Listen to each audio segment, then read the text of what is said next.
It's about to be 12 a.m. in the fucking morning, and I've had a thought. Well, yeah. Again, I'm tired. Give me one moment. But the strongest in Jujutsu Kaisen. No, like, I'm not gonna say who I think the strongest is, but like, in terms of the character of the strongest, I'm gonna use the three best examples I can think of.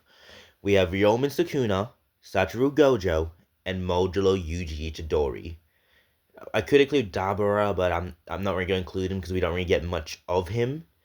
But Yuji Chidori in Modulo has separated himself from everyone he knows, everyone he cares about, because he does not wish to see them die while he lives on longer than any human should.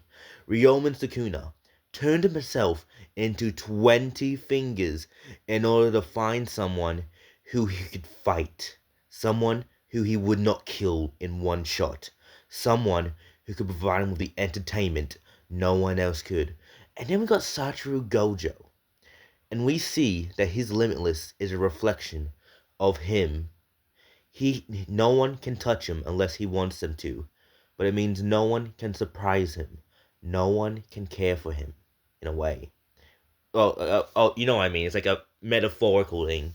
And I think Suguru Geto being in love with Satoru Gojo and Satoru Gojo being in love with Suguru Geto emphasizes the loneliness of the strongest. Probably the best in the entire series. We know Gojo in Jujutsu Kaisen Zero says there is no curse greater than love, or something along those lines. Pretty much the idea is like Gojo knows what it's like to lose someone he loves. Even though Geto was still alive at that point, he had lost the man he loved. And I think Gojo X Geto is canon because of the strongest. Because there is a poetic irony in the strongest in the entire world not being able to save one person. Because the strongest is always the loneliest. They can never have a healthy relationship. Gojo is the best example of this. Because we see when he dies, he's smiling. Like, obviously, he's smiling because he's inspired the ones that stand behind him. Yuta, not Gojo, Yuta, Yuji, my mind blanked for a second, Maki, Hikari, even Kashimo to an extent, I'd say.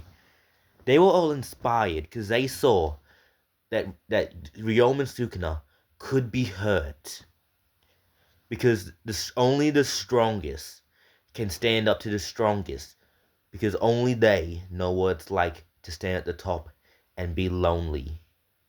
Let's go a little bit sidetracked. Pretty much my original thought was Gojo X Geto is canon because being the strongest and not being able to save your most important relationship fits into the loneliness that everyone who is the strongest endures. It is a curse passed from Sukuna to Gojo to Yuji Itadori. And that's why I love the idea of the strongest in JJK. Because it is a curse. One of the most interesting curses I think I've seen. Not because it's a physical curse, but because it's philosophical. Is that the correct term for this situation? Again, it's like 12 a.m. for me. But because it's a curse that is not physical, but mental. The strongest can never have a relationship. We see that with all of them. Sukuna even reflects on this in his final moment. Well, after his death, when he's talking to Mahito, he's like, maybe I should have taken a different path. Which probably would have made Sukuna no longer become the strongest, but he would have no longer been lonely. So like I said, my original thought was Gojo Geto should be canon because it makes sense with the strongest being lonely. That's my thoughts. I need to go to bed soon, and I'm probably going to drink half a bowl of Coke and just binge watch YouTube videos. So good night, everyone.